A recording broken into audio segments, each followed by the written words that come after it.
हाँ जी। तो अपन bronchial tree की बात करते हैं यहाँ पे। तो ब्रोंकियल ट्री से पहले अपन ने कुछ चीजें पढ़ी कि भाई लंग्स कैसे होते हैं, और इवन मैंने कहा कि दोनों लंग्स में क्या डिफरेंस होता है। ये बातें भी अपन ने करी थी इससे पहले। अब अपन बात करेंगे ब्रोंकियल ट्री की बात करते हैं।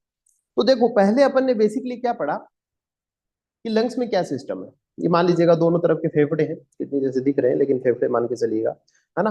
तो इनमें जो है क्या सिस्टम आता है, कितने इनमें लोब है, कितने इनके डिवीजन है ना। जो रूट ऑफ लंग्स होती है उसमें क्या क्या तामझाम होते हैं जो कि आपको याद कर लेना है ना। मैं थोड़ी रेगुलर क्लासेस हो जाएंगी तब पूछना शुरू करूंगा, ठीक है। लेफ्ट में क्या है, राइट में क्या है, कार्डियक नोज कहाँ पे सिचुएटेड है, ये सब चीजें एनाटोमिकली आपको पता होना चाहिए, ठीक है। इसके बाद अपन अब ये लंग्स अपन ने पूरे पढ़ लिए। अब यहाँ पे दो पाइप लगती है, ठीक है, जिनको अपन ब्रोंकाई बोलते हैं।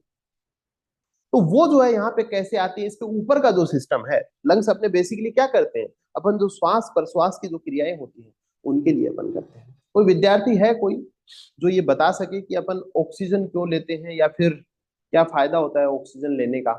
अपन जो श्वास लेते हैं उसके अभाव में मर जाते हैं, अपन कहते हैं भाई अपन अगर श्वास लेना बंद कर देंगे तो मर जाएंगे। क्यों ऐसा होगा कि अपन मर जाएंगे, कोई ऐसा बता बता पाएगा कोई बालक की अपने ऑक्सीजन क्या काम आती है, मैं ये पूछना चाह रहा ब्लड प्योरीफाई में काम आती है सर। हूँ। चलो और बोलिए, मैं फिर प्रोसेस पूछ लूंगा कैसे प्योरीफाई करती है। और बताइए ऑक्सीजन का क्या काम है। कोई ब्लड प्योरिफिकेशन बोलना चाहे तो वो भी बोल सकते हैं, अगर इनकी बात अगर सहमत हो तो। और नहीं सहमत है तो बोल दो हम नहीं है सहमत। ब्लड ब्लड सर्कुलेशन का काम। अच्छा, सर्कुलेशन में ऑक्सीजन की जरूरत है तो अपन कहते हैं भाई जो वेन्स में ब्लड होता है उसमें तो ऑक्सीजन आपके हिसाब से तो नहीं होती है, तो वो तो फिर सर्कुलेट नहीं होना चाहिए। नहीं सर, सर्कुलेटन सर्कुलेशन में जरूरत नहीं है ऑक्सीजन की। ये सही है आपकी लाइन।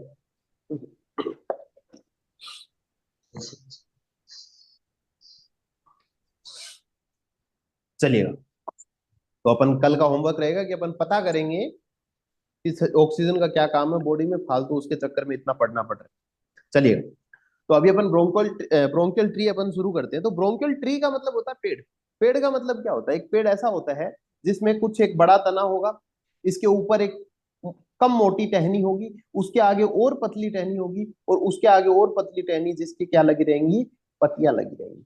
इसी को तो क्या बोलते हैं अपन, पेड़ बोलते हैं। सही बात है ना, कोई नई चीज तो नहीं लाए। यहाँ पे भी ट्री लिखा हुआ है, इसका मतलब ये हुआ कि आपकी एक ट्रेकिया होगी। होगी कि नहीं होगी, ट्रेकिया क्या होती है, श्वास नली को बोलते हैं, तो आपने- है ना। यही ट्रेकिया होती है। अब ट्रेकिया ट्रेकिया के ऊपर तो नाक वगैरह आता है, वो तो अपने को पढ़ना है नहीं। अपने को पता है नाक से मुंह से अपन किधर से भी श्वास लेते हैं। ऊपर एक फेरिंग्स नाम की स्ट्रक्चर होती है ना। जिसको नहीं पता है मैं बता देता हूँ। फेरिंग्स होती है जिसको गर्शनी बोल देते हैं हिंदी में। यहां से जो है ना वो फूड और ऑक्सीजन या फिर अपन कहें गैसेज का कॉमन पाथवे होता है। इसमें से खाना भी आता है और इसमें से ऑक्सीजन भी ऑक्सीजन आती है। फेरिंग्स होती है, ठीक है। इसके नीचे लेरिंग्स वाला पार्ट होता है ना। लेरिंग्स क्या होती है, जिसको अपन क्या बोलते हैं, साउंड बॉक्स बोलते हैं, जहां से अपनी आवाज निकलती है। इसको बोलते हैं लेरिंग्स, है ना। माइक अपना बंद कर ले, तो इसको बोलते हैं अपन लेरिंग्स बोलते हैं, जहां से क्या होता है, आवाज आती है अपनी। इसके बाद में देखिएगा, ये अपनी क्या होती है, पूरा तामझाम ट्रेकिया होती है। ट्रेकिया तक आप समझ गए। अब मैं कह रहा हूं कि क्या ट्रेकिया वही एक मोटा तना है जो मोटा है, इसके बाद में क्या होगा, आगे जाके वो दो भागों में टूट जाती है, जिसको अपन ब्रोंकस बोल देते हैं, प्रिंसिपल ब्रोंकस बोल सकते हैं, ब्रोंकस बोल दिया मान लीजिए। इसके आगे ब्रोंक और फर्दर टूट जाता है, अभी इनके नाम भी याद करेंगे। उसके आगे जो है और ये छोटे छोटे स्ट्रक्चर्स में टूटती है, और उसके लास्ट में क्या लगी रहेंगी, पत्ती नुमा, अपन कहे पत्ती पेड़ की जिस प्रकार से पत्ती होती है, उसी प्रकार से क्या लगी रहेंगी, एल्वियोलाई लगी रहती है। ठीक है, तो आपको समझ में आ रहा है कि इसको ट्री क्यों बोला गया है, क्योंकि आगे से आगे जो पाइप है वो पतली होती जा रही है, इसलिए इसको क्या बोल दिया, ब्रोंकियल ट्री बोल दिया। अब यही चीजें अपने को याद रखनी है कि इसको तो क्या बोलते हैं, इसको क्या बोलते हैं, इसके बाद में और आगे हो गया इसको क्या बोलते हैं, और क्यों इसके अलग अलग नाम है, इनमें क्या डिफरेंस है, ये सारा तामझाम अपन इसमें पढ़ेंगे। तो बात करते हैं अपन सबसे पहले फीचर्स की बात कर रहे हैं यहाँ पे, कि the trachea divides at the level of lower border of fourth thoracic vertebrae. पहली चीज आपको याद रखने लायक, देखो क्या क्वेश्चन आता है कह रहे कि ट्रेकिया जो है मान लीजिएगा आपके नीचे चलती है, आप ऐसे हाथ लगाते हो आपको महसूस होता है कि दिस इज ए ट्रेकिया। और ट्रेकिया की जानते हैं कि इस प्रकार से डिवीजन हो जाता है, दो भागों में टूट जाती है। एक कहाँ जाएगा, एक अपने राइट लंग में जाता है, दूसरा अपने लेफ्ट लंग में चला जाता है। ठीक है, तो ये चीजें अपन जानते हैं। लेकिन कह रहा है कि ये बाइफरकेशन होता है, ट्रेकिया जहां दो भागों में टूटती है वो कहाँ पे होता है, फोर्थ थोरेसिक वर्टिब्री। ये जो भी याद रखने वाली चीजें बहुत मन करके इनको याद कर, कहाँ होता है ये फोर्थ थोरेसिक वर्टिब्री, कहाँ, उसको क्या बोलेंगे जो स्ट्रक्चर, उनको बोलेंगे प्राइमरी ब्रोंकाई। इनको क्या बोलते हैं अपन, प्राइमरी ब्रोंकाई।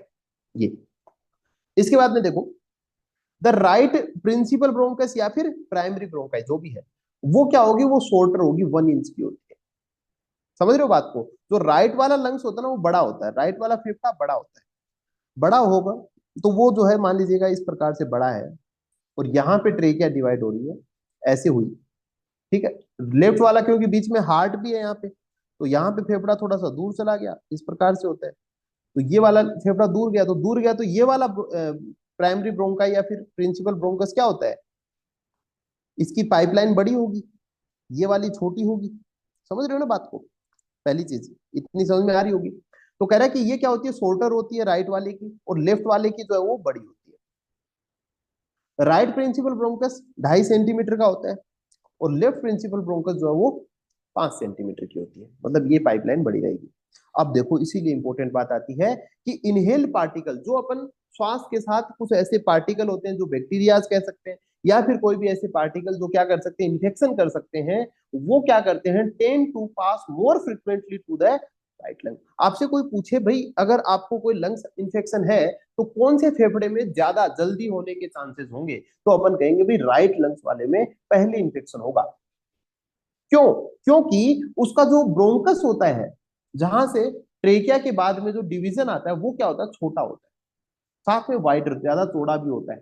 चौड़ी पाइप होगी, छोटी पाइप होगी तो जल्दी जो है पार्टिकल ट्रेवल कर जाएगा उसमें से। This is why infection are more common on right side than the left. इसीलिए कहते हैं राइट लंग में जो है वो इन्फेक्शन जल्दी होगा, ज्यादा कॉमनली देखने को मिलता है। ठीक है, एक बात आ गई। अब ये चीजें आपके नहीं समझ में एग्जाम में हिंदी में लिख के आ जाना, सुन लो। लेकिन कह रहा है कि the left principal bronchus is longer, narrower and more oblique than right bronchus. कह रहा है कि लेफ्ट प्रिंसिपल ब्रोंकस होता है वो ज्यादा लंबा होता है, वो समझ गए अपन, वो छोटा है तो ये लंबा है। नेरोवर होता है थोड़ा पतला होता है, एंड मोर ओब्लिक मतलब क्या हुआ कि ज्यादा तिरछा होता है ऐसे। और ये वाला जो होता है वो सीधा होता है, थोड़ा इसके कंपैरिजन में क्या होता है, वर्टिकल होता है, या फिर अपन कहेंगे सीधा होता है। सीधा होगा तो जल्दी पार्टिकल नहीं जाएगा, तिरछा होगा तो धीरे धीरे जाएगा। ठीक है, ये सारी बातें इसी की है कि भाई राइट लंग में जो है वो जल्दी इन्फेक्शन कैसे होता है। Each principal bronchus enters the lung through the hilum. Hilum वो पार्ट होता है जहां से प्रिंसिपल ब्रोंकस जो है वो एंटर करता है ना, लंग्स में एंटर करता है। Hilum and divide into secondary bronchi, one for each lobe of the lungs, 3 on the right and 2 on the left. अब देखो यहाँ पे तो सेकेंडरी ब्रोंकाई होती है जिनको लोबर ब्रोंकाई बोल देते हैं। तो पहले तो क्या हो गई, जो तुरंत ट्रेकिया के बाद में डिवाइड हुई उनको तो बोलते हैं प्राइमरी ब्रोंकाई। इसके बाद में फिर से डिवीजन होता है, उसको बोलते हैं सेकेंडरी ब्रोंकाई। ठीक है, अब देखिएगा, पूछा जाए कि एक लोब के लिए ब्रोंकाई कितनी होती है, देखो यहाँ पे थोड़ा सा आपको समझना पड़ेगा। चलिए मुझे बताइए राइट लंग में कितने लोब होते हैं, दोनों लंग्स में लोब बता दीजिए कि राइट में तो इतने होते हैं और लेफ्ट में इतने होते हैं। राइट में 3 लॉब्स होते हैं, सर लेफ्ट में 2 होते हैं।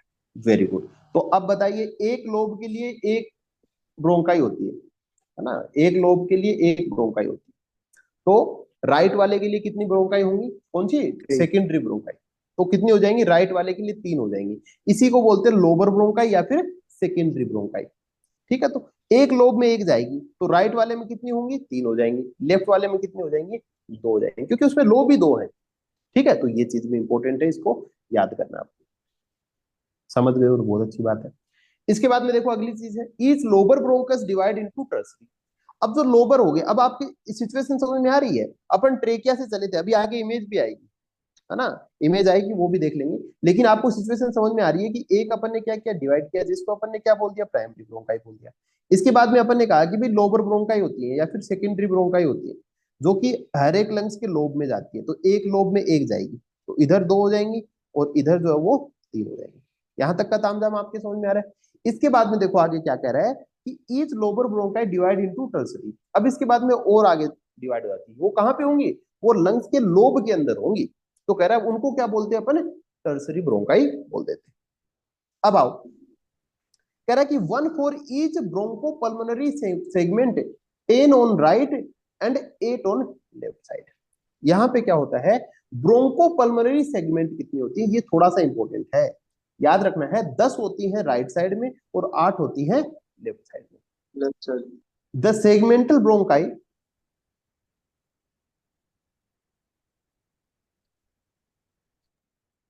The segmental bronchi divide repeatedly to form very small branches called terminal bronchioles। ठीक है, ये क्या बनाती है, ये बहुत स्मॉल ब्रांचेस बनाती है। कौन सी वाली, जो सेगमेंटल ब्रोंकाई है, जो कितनी है, जो कि राइट साइड में 10 होती है और लेफ्ट साइड में 8 होती है। भाई जिधर ज्यादा जरूरत है, ज्यादा बड़ा फेफड़ा है, उस साइड ज्यादा होंगी, कम है उधर थोड़ा कम हो जाएंगे। फिर ये और आगे जाके जो सेगमेंटल ब्रोंकाई है वो फिर से आगे डिवाइड होती है और बहुत छोटी छोटी ब्रांचेस मिलाती है, उनको बोलते हैं टर्मिनल ब्रोंकाई। और इसके बाद में जो टर्मिनल ब्रोंकाई है उसके बाद में और still small branches are called respiratory bronchioles. इन टर्मिनल ब्रोंक्यूल्स के बाद में आगे जो बनती है वो क्या बनती है, रेस्पिरेटरी ब्रोंक्यूल्स बनती है। तो एक ठीक ठाक सा सीक्वेंस अपने को मिल गया। अपन ने कहा कि सबसे पहले क्या होगा, सबसे पहले अपन ने कहा कि भाई प्राइमरी ब्रोंकाई ब्रोंकाई होगी, फिर अपन ने कहा सेकेंडरी ब्रोंकाई होगी, फिर अपन ने कहा टर्सरी ब्रोंकाई होगी। ठीक है, टर्सरी ब्रोंकाई के बाद में अपन ने कहा कि टर्सरी ब्रोंकाई भी आगे सेगमेंट में डिवाइड होगी, उनको बोलते हैं ब्रोंकोपल्मोनरी सेगमेंट। वो कितनी होती हैं, वो राइट साइड वाले में 10 होती है और लेफ्ट साइड वाले में 8 होती है। कहा कि जो हर एक सेगमेंट होती है वो फिर से डिवाइड होती है ना, एक सेगमेंट आगे फिर से डिवाइड, 10 टेबल उतनी की उतनी। तो कह रहा है कि हर एक सेगमेंट किस में डिवाइड हो जाएगी, वो टर्मिनल ब्रोंक्यूल में डिवाइड होगी। ठीक है, और टर्मिनल के बाद में रेस्पिरेटरी ब्रोंक्यूल में डिवाइड। ठीक है भाई, बहुत इंपॉर्टेंट है ये जो सीक्वेंस बता रहा हूँ, इसको अच्छे से याद कर लेना आप, है ना, ये बहुत इंपॉर्टेंट चैप्टर है। ठीक है, तो मैं उम्मीद करता हूँ आपको रेस्पिरेटरी ब्रोंक्यूल तक मामला समझ में आ गया। अच्छा, इनको रेस्पिरेटरी ब्रोंक्यूल क्यों बोलते हैं ये अभी मैं आपको बताऊंगा। इसके पहले अपन देख लेते हैं आगे की, each respiratory bronchiole aerates a small part of the lung known as pulmonary unit. अब करें, एक जो रेस्पिरेटरी ब्रोंक्यूल होता है वो क्या करेगा, जैसे मान लीजिएगा ये एक रेस्पिरेटरी ब्रोंक्यूल है, इसके आगे बहुत सारी ऐसी एल्विलाई लगी हुई है, इस पूरे तामझाम को बोलते हैं पल्मोनरी यूनिट। ठीक है, इसको बोलते हैं पल्मोनरी यूनिट। ठीक है, तो रेस्पिरेटरी ब्रोंक्यूल के आगे क्या आता है, पल्मोनरी यूनिट आ जाता है। द रेस्पिरेटरी ब्रोंक्यूल, आगे आप ऐसे याद नहीं रहे ना ये सब, तो एल्विलाई लिख देना, कोई गलत नहीं होगा, एल्विलाई। ठीक है, देखो, the respiratory bronchiole end in microscopic passage which are termed as alveolar ducts बोल सकते हो आप इनको, एट्रिया बोल सकते हो, एयर सेक्यूल्स बोल सकते हो, पल्मोनरी एल्विलाई। तो ये पूरा एक सीक्वेंस है, सबसे पहले क्या आता है, एल्वियोलर डक्ट आता है, फिर एट्रिया, फिर एयर सेक्यूल, फिर पल्मोनरी। आप ज्यादा भी याद नहीं रखो, पल्मोनरी यूनिट, इसी को पूरे को क्या बोलते हैं, पल्मोनरी यूनिट बोल देते हैं। ठीक है, तो पल्मोनरी यूनिट का मतलब होता है जो क्या करे, पल्मोनरी का मतलब होता है लंग्स, और लंग्स का काम क्या होता है, गैसेस का आदान प्रदान करना। ठीक है, गैसेस का आदान प्रदान करना, इतना ही। तो वो जो काम करना शुरू कर दे उसी को क्या बोलेंगे, पल्मोनरी यूनिट। यहां से क्या होता है, गैसेस का आदान प्रदान होता है, कौन से मीडियम से, डिफ्यूजन के माध्यम से। अच्छा, कोई डिफ्यूजन बता पाएगा, व्हाट इज डिफ्यूजन। घुलना मिलना सर। और बताओ, ऐसे साइंटिफिक बतानी है, थोड़ी सी साइंटिफिक डेफिनेशन चाहता हूँ। तो higher concentration to lower concentration. Very good भाई, बहुत अति अति सुंदर। ठीक है, हायर कंसंट्रेशन से लोअर कंसंट्रेशन की तरफ गैसेज का मूव होना। आपने एक कोने में अगरबत्ती जला दी, उसकी खुशबू पूरे कमरे में हो रही है, कौन से माध्यम से, कौन से प्रोसेस है, डिफ्यूजन है भाई साहब। ठीक है, तो ये क्या होता है, डिफ्यूजन होता है, हायर कंसंट्रेशन से लो। अब देखो डिफ्यूजन मतलब फेफड़ों में क्या, इसका रोल क्या है डिफ्यूजन का, देखो होता क्या है बेसिकली। बेसिकली इसमें होता क्या है, देखिए मान लीजिएगा ये एक एल्विलाई है, ठीक, और एक ये लेयर आती है, इसको छोड़ो आप, ये मान लीजिएगा एक एल्विलाई है, ये एक ब्लड कैपिलरी है जहां से आदान प्रदान होना है गैसेस का। तो ये फेफड़ों में तो क्यों आती है, ब्लड आता है इसीलिए आता है कि भाई आदान प्रदान हो जाए। तो इसमें क्या है, जो वेन आ रही है उसमें CO2 ज्यादा है, ठीक, और इसमें O2 ज्यादा है। जो आपकी एल्विलाई उसमें तो आप बाहर से खींच रहे हो ना O2, तो इसमें O2 ज्यादा है, इसमें CO2 ज्यादा है। तो हायर से लो कौन जाएगा, तो CO2 अपने आप इधर चली जाती है। और लो से हायर कौन, मतलब फिर से इधर ज्यादा कौन है, O2 है, तो इधर CO2, तो इधर CO2 ज्यादा थी वो इधर आ गई। अब यहाँ पे O2 कम है, यहाँ पे ज्यादा है, तो ये इधर चली जाएगी। और इधर वाले ब्लड में कौन ज्यादा है, O2 ज्यादा है। इधर कौन ज्यादा था, CO2 ज्यादा था। तो कभी भी प्योर और इम्प्योर मत बोलना। एक छात्र ने बोला था कि O2 जो है वो ब्लड को प्योर करती है, नहीं भाई। CO2 अगर ब्लड में है तो उसको इम्प्योर नहीं कहते अपन, उसको बोलते हैं डीऑक्सीजनेटेड ब्लड। इम्प्योर तो फालतू शब्द हो जाता है, साइंटिफिक होता है डीऑक्सीजनेटेड ब्लड। उसमें से क्या निकल गया, ऑक्सीजन नहीं है उसमें, उसको बोलते हैं डीऑक्सीजनेटेड ब्लड, ठीक है। और उसमें CO2 है, सॉरी O2 है, तो उसको बोलेंगे ऑक्सीजनेटेड ब्लड, ठीक है। प्योर इम्प्योर नहीं होता, ब्लड एक ही जैसा होता है पूरा। किडनी से आता है तो वो प्योर होके आता है, ठीक है। जो किडनी से निकलता है उसको अपन जरूर प्योर कर दे सकते हैं। तो यहाँ पे देखिए क्या कह रहा है, तो ये पूरा का पूरा तामझाम क्या हो गया, एल्वुलर सॉरी पल्मोनरी यूनिट हो गया, ठीक है। ये थोड़ी सी चीजें अपन कह सकते हैं, देखो इसी प्रकार से। सबसे पहले जैसे बड़ा हुआ, उसके बाद में और ये ट्रेकिया हो गया, इसके बाद में ये इधर इधर दोनों तरफ चला गया मामला, है ना। इसके बाद में और आगे डिवाइड हुआ, फिर ये इधर इधर इधर तीन क्या बन गए, वो अपन ने कहा कि भाई लोब के हिसाब से अपन कह सकते हैं, है ना। और ये अलग अलग चीजें बन गई, है ना। आगे से आगे जो फर्दर जो है वो चीजें डिवाइड होती चली गई, वो ये कहना चाह रहा है, ठीक है। इसके बाद में देखिएगा आगे अपन चलते हैं। सबसे पहले अपन ने कहा कि भाई gases exchange take place at alveoli. Alveoli में क्या होता है, गैसेस का एक्सचेंज होता है। तो ये जैसे लास्ट लास्ट में लिख दिया पल्मोनरी एल्वेलाई। हालांकि यहाँ भी होता है, जैसे रेस्पिरेटरी ब्रोंकियोल है ना, इसमें भी थोड़ा थोड़ा गैसेज एक्सचेंज हो जाता है, क्योंकि इसमें थोड़ा तो बहुत रेस्पिरेशन शुरू हो जाता है, इसीलिए इसको क्या बोलते हैं, रेस्पिरेटरी ब्रोंकियोल बोल देते हैं, ठीक है। बस इतना ही। जो मुख्य काम होता है पूरा ढंग से होता है वो तो एल्वेलाई में होता है। इसके बाद में देखो सीक्वेंस याद कर लो। ये ट्रेकिया हो गया, ठीक है। ट्रेकिया के ऊपर का जानते हो। ट्रेकिया के बाद में क्या था, right and left primary bronchi, फिर सेकेंडरी ब्रोंकाई, इसी को क्या बोलते हैं, लोअर ब्रोंकाई बोल देते हैं, ठीक है। इसके बाद में टर्सरी ब्रोंकियल, टर्सरी ब्रोंकाई ये हो गई। डिवाइड सेपरेट, अलग अलग सेपरेट होते हैं। फिर टर्मिनल ब्रोंकियोल, ठीक है। ये और आगे आगे जाएंगे रेस्पिरेटरी ब्रोंकियोल, फिर और आगे जाएंगे alveolar duct, atria, air saccule, pulmonary alveoli, ठीक है। तो ये याद भी नहीं रहे ना, तो ये रेस्पिरेटरी ब्रोंकियोल के बाद में रेस्पिरेटरी यूनिट कर सकते हैं अपन, ठीक है। रेस्पिरेटरी यूनिट कर सकते हैं। एक मिनट रुकेगा, एक मिनट।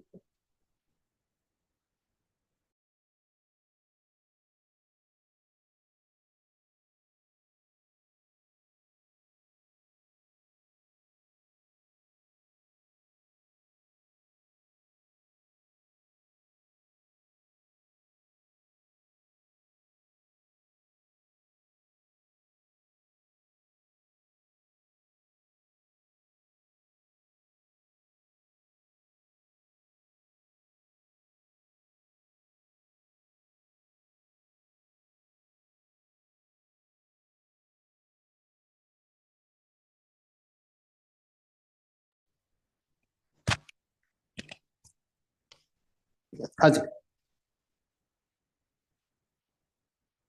तो मैंने कहा कि भाई रेस्पिरेटरी ब्रोंकियल के बाद में याद रहे तो ठीक है, बाकी पल्मोनरी यूनिट लिख सकते हो आप, ठीक है, उसमें सारा आ जाता है। इसके बाद में कह रहा है कि गैसियस एक्सचेंज कहाँ पे होता है, एल्वियोलाई में होता है। और यही डायग्राम अगर आप थोड़ा सा याद कर लो तो भी चलेगा ना, जैसे सेगमेंटल हो गए या आगे से आगे ब्रोंकाई, बनाने की जरूरत नहीं है, वो आपकी बुक में शायद और इजी डायग्राम मिल जाएगा आपको। ये तो मैंने समझाने के हिसाब से बस लगा दिया, ठीक है। इसके बाद में आता है पल्मोनरी यूनिट, है ना। ये पूरा जो तामझाम है ये होता है पल्मोनरी यूनिट। इसमें पूरी चीजें आती हैं, जैसे रेस्पिरेटरी ब्रोंकियोल आ गया यहाँ पे, फिर आगे आ गया ये एल्वियोलर डक्ट्स आ गई, एट्रिया आ गया, और एयर सेक्यूल आ गया, और एल्वियोलाई। ये वाला डायग्राम इजी है, आप बना भी सकते हो। और पल्मोनरी यूनिट जो है वो एक अच्छा शब्द होता है। तो पल्मोनरी यूनिट होता क्या है कि each respiratory bronchiole aerates a small part of lung known as pulmonary unit.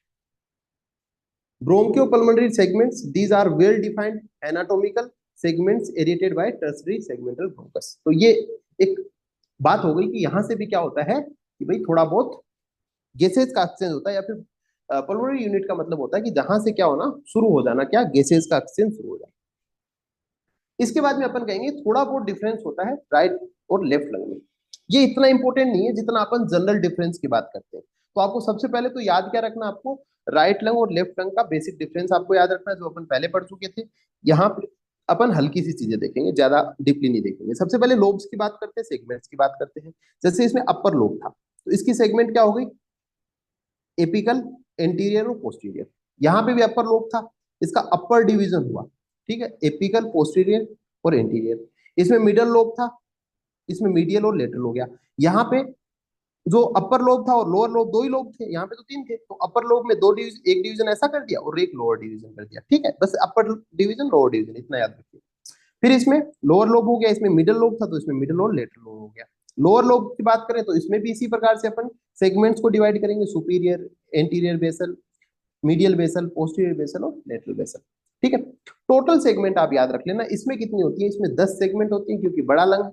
इधर जो बात करें तो 8 सेगमेंट होती है, लेकिन अगर वैसे और टोटल डिफरेंस करते हैं 10 होती है, लेकिन आप 8 ही याद रखें, है ना, ज्यादा कंफ्यूज यहाँ पे नहीं होना। दो ही चीजें याद रखनी, 10 सेगमेंट और 8 सेगमेंट। ये कहते टेबल बनी हुई थी तो मैंने पूरी बना दी ऐसे।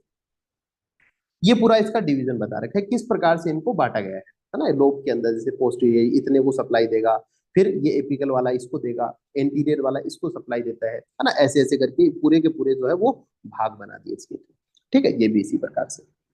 इसके बाद में अपन बात करते हैं कि सप्लाई, जब भी आप एनाटॉमी पढ़ो तो आपको पर्टिकुलर ऑर्गन्स का पता होना चाहिए कि यहाँ की आर्टेरियल सप्लाई क्या है, यहाँ की वीनस सप्लाई कौन सी है, यहाँ की लिम्फेटिक ड्रेनेज कैसे होता है, यहाँ पे नर्वस सिस्टम कौन सा अप्लाई हो रहा है। तो जैसे आर्टेरियल सप्लाई की अपन बात करें तो bronchial arteries, right side 1 bronchial artery, left side 2 bronchial artery. ये याद रखना, पहले बता चुका हूं भाई मैं, है ना, पूछूंगा ये वापिस आप। वीनस ड्रेनेज की बात करें तो पहले याद करना ब्रोंकियल वेन होता है, नॉर्मल सा शब्द है, ब्रोंकियल्स में कौन विनस सिस्टम होगा, तो ब्रोंकियल वेन। अच्छा, एक शब्द होता है ड्रेनेज और एक शब्द होता है सप्लाई, ठीक है। ये दो शब्द है, समझा देता हूं, मैं पूछता नहीं हूं यहाँ पे अभी। देखो, आर्टेरियल सप्लाई लिखा रहेगा, आर्टेरियल ड्रेनेज नहीं लिखा रहेगा, और विनस ड्रेनेज लिखा रहेगा, विनस सप्लाई नहीं होगा। ड्रेनेज का मतलब होता है कि वहां से ब्लड आना, वापस लेना, वहां से ब्लड डीऑक्सीजनेटेड हो जाएगा, उसको वापस लेना। और सप्लाई का मतलब होता है वहां पे ऑक्सीजन वगैरह की सप्लाई देना, ठीक है, तो वो हो जाएगा सप्लाई, ठीक है। तो यहाँ पे वीनस ड्रेनेज मतलब कौन सी वेन है जो वहां से ब्लड को वापस लाती है, वो bronchial vein. Right bronchial vein drain azygos vein, ये ध्यान रखना है, right bronchial vein drain into azygos vein और left bronchial drain into hemiazygos, ठीक है, ये बस नाम है इनके। लिम्फेटिक ड्रेनेज, है ना, लिम्फ होता है, लिम्फ अपन समझाएंगे बाद में अपन, लिम्फ क्या होता है, या फिर आप मुझे बताना, देख के आना लिम्फ क्या होता है। तो ब्रोंकियोपल्मोनरी नोड्स, इनके द्वारा जो है लिम्फेटिक ड्रेनेज होता है। नर्वस सिस्टम की बात करें तो सिंपैथेटिक नर्वस सिस्टम T2 से T5 और parasympathetic nervous system vagus nerve हो जाएगी, ठीक है। पैरासिम्पैथेटिक में ज्यादातर जगह आपको वेगस ही मिलेगी। क्लिनिकल एनाटॉमी की बात करें तो सीओपीडी एक इंपॉर्टेंट डिजीज है, कि यहां से संबंधित डिजीज कौन सी हो सकती है। देखो, सीओपीडी की बात करते हैं, फुल फॉर्म याद रखना, ये आपके फाइनल ईयर तक काम आएगा, ये मैं अभी बता देता हूं आपको। क्रोनिक ऑब्स्ट्रक्टिव पल्मोनरी डिजीज, मैं इसकी फुल फॉर्म पूछूंगा आपसे। Disease such as asthma, bronchitis, emphysema have in common degree of obstruction of airways. ये कुछ ऐसी डिजीज, अस्थमा है। अस्थमा में क्या होता है कि जैसे कफ जो है ना, कफ वो रोक लेता है जगह को, बहुत ज्यादा कफ बढ़ जाता है, म्यूकस होता है, उनके द्वारा ज्यादा सिक्रीशंस हो जाते हैं। ब्रोंकाइटिस की बात करें तो ब्रोंक्यूल्स में स्वेलिंग होना, कहीं भी किसी भी शब्द के लास्ट में अगर आइटिस लगा है, इसका मतलब इन्फ्लामेशन, तो ब्रोंक्यूल्स में क्या हो जाना, इन्फ्लामेशन हो जाना, ठीक है। एम्फाइसीमा, एम्फाइसीमा में क्या होता है, बहुत ज्यादा बीड़ी सिगरेट पीने वाले व्यक्ति होते हैं ना, उनमें क्या होता है कि उसकी जो एल्विलाई है वो खत्म हो जाती है। अब एल्विलाई खत्म हो गई तो उनकी जो सरफेस एरिया वो कम हो जाता है, और जो ऑक्सीजन सप्लाई होती है, ऑक्सीजन का एक्सचेंज होता है, वो बहुत ही कम हो जाता है। मतलब आप ज्यादातर ऑक्सीजन लोगे ना, वो बाहर आ जाएगी, अंदर नहीं जा पाएगी, आपके ब्लड में नहीं जा पाती है, डिफ्यूजन कम हो जाता है उसका। तो ये होती है एम्फाइसीमा। ये कुछ ऐसी डिजीज है जिनको क्या बोलते हैं, सीओपीडी बोलते हैं। क्यों, इनसे जो लंग्स होते हैं वो बहुत ज्यादा ऑब्स्ट्रक्ट हो जाते हैं, जो ऑक्सीजन सप्लाई होती है बहुत ज्यादा गिर जाती है, एयरवेज जो वो ऑब्स्ट्रक्ट हो जाते हैं, है ना, इसलिए इसको क्या बोलते हैं, सीओपीडी बोलते हैं। Air flow obstruction, coughing, wheezing, dyspnoea, इसकी वजह से क्या होगा, ऑब्स्ट्रक्शन होने से आपको कफिंग हो सकती है, आपको विजिंग मतलब ऐसे गुरगुर होनी है ना, गुरगुराहट की आवाज आती है, डिस्पनिया आपको पेन हो सकता है, तकलीफ हो सकती है आपको श्वास लेने में, है ना, इन सब में। तो ये सारे लक्षण किसके हैं? सीओपीडी के लक्षण। दूसरी अपन बात करते हैं निमोनिया। निमोनिया में भी क्या होता है? Inflammation of alveoli. अगर बात करें ब्रोंकाइटिस, इन्फ्लामेशन ऑफ ब्रोंक्यूल, वो तो सीओपीडी में आता है, लेकिन अगर एल्वियोलाई में किसी प्रकार का इंफेक्शन होने के कारण इन्फ्लामेशन हो जाए, वो निमोनिया में आता है। ब्रोंकोजेनिक कार्सिनोमा, कार्सिनोमा कहीं भी आ जाए वो क्या होता है? कैंसर होता है, कॉमन लंग कैंसर, बीड़ी सिगरेट वालों के हो जाता है जनरली। ट्यूबरक्लोसिस की बात करें तो जानते हैं many occur in apex of lungs, है ना, कल भी अपन ने एक बात की थी कि जो पानी भर जाता है फेफड़ों में वो जनरली ट्यूबरक्लोसिस में देखने को मिलता है। हेमोप्टिस की बात करें, the spitting of blood from the respiratory tract, respiratory tract में ब्लड का आ जाना, वो क्या होता है? हेमोप्टाइसिस। मतलब हेमोप्टाइसिस का मतलब होता है स्प्लिटिंग करना। किसकी स्प्लिटिंग करना? किसको थूकना? ब्लड स्प्लिटिंग में, स्प्लिटिंग में आपके खून आए, ऐसे कह सकते हैं। पल्मोनरी एम्बोलिज्म या फिर अपन कहें pulmonary oedema is a blood clot or other foreign body substance in a pulmonary blood vessel that obstructs circulation to lungs tissue। ठीक है, तो ये हार्ट डिजीज में भी ऐसा हो सकता है, या फिर अपन कहें जनरली पल्मोनरी की बात कर रहे हैं तो लंग्स की टिश्यूज को भी तो क्या चाहिए? ऑक्सीजन चाहिए, उनको भी ब्लड चाहिए काम करने के लिए। तो अपन कहेंगे कि भाई उनमें क्या होना, किसी प्रकार का कोई फॉरेन बॉडी आ जाए, उनको ब्लॉक कर दे, उनके सर्कुलेशन को ऑब्स्ट्रक्ट कर दे, इसी को बोलते हैं पल्मोनरी एम्बोलिज्म। एम्बोलिज्म का मतलब होता है लेक ऑफ ब्लड सप्लाई या फिर लेक ऑफ ब्लड, कहीं पे भी ब्लड की कमी आ जाए उसको बोलते हैं एम्बोलिज्म। और इसके आगे पल्मोनरी लगा हुआ है, इसका मतलब क्या हो गया कि लंग्स में जो है वो एम्बोलिज्म है या फिर वहां पे ब्लड की कमी हो रही है। इसके अलावा हिमेटेमेसिस, हिमेटेमेसिस का मतलब होता है रक्त का वमन होना या फिर वॉमिटिंग ऑफ ब्लड। एपिस्टेक्सिस का मतलब आप जानते हो, नाक से आपके जो खून निकलता है, नक्सीर जिसको बोलते हैं, एपिस्टेक्सिस होता है। न्यूमोथोरिक्स की बात करें तो presence of air in pleural cavity, ये पहले ही बात हो गई थी, है ना। न्यूमोथोरिक्स क्या होता है? एयर होना। हीमोथोरिक्स क्या होता है? प्लूरल कैविटी में रक्त का होना। एम्पाइमा क्या होता है? प्लूरल कैविटी में पस का होना। ठीक है। हाइड्रोन्यूमोथोरिक्स क्या होता है? एयर और फ्लूइड दोनों चीजें हो। हाइड्रो मतलब वाटर हो सकता है, फिर फ्लूइड हो सकता है। नीमो मतलब एयर हो सकती है। प्लूरेसी मतलब होता है इन्फ्लामेशन ऑफ प्लूरा, प्लूरा का इन्फ्लामेशन होना। ठीक है। प्लूरल इफ्यूजन अपन ने पढ़ा था, collection of fluid in the pleural cavity. Pleural cavity में क्या हो जाना? एक प्रकार से फ्लूइड भर जाना, उसको बोलते हैं प्लूरल इफ्यूजन। पैरासेंटेसिस क्या होता है? Aspiration of fluid. एस्पायरेशन मतलब फ्लूइड को बाहर निकालना, इसको क्या बोलते हैं? पैरासेंटेसिस बोलते हैं। और ब्रोंकियोस्कोपी क्या होता है? Examination of bronchi. तो ये आसान शब्द थे लेकिन फिर भी मैंने लिख दिए, रात दिन आते रहते हैं, दोबारा भी लिख दिए, थोड़े से आपको रिवाइज होते हैं। फिर ये इसी के लिए एक लाइन आती है, जब भी ऐसा कोई मॉडर्न का क्वेश्चन आए तो यहां से आप थोड़ी आयुर्वेद भी उसमें डाल सकते हैं। हमेशा ही आपको ऐसा करना है कि आयुर्वेद का क्वेश्चन आए तो मॉडर्न भी डाल के आनी है, और मॉडर्न का क्वेश्चन आए तो आपको आयुर्वेदा भी डाल के आनी है। तो कह रहा है कि शोणित फेन प्रभव फुफ्फुस है, कि रक्त के फेन से ही फुफ्फुस की उत्पत्ति होती है। ठीक है, तो आज की क्लास में अपन इतनी ही बात करेंगे, इसके बाद अपन कल की क्लास में इससे आगे की बात। ठीक, चलिए।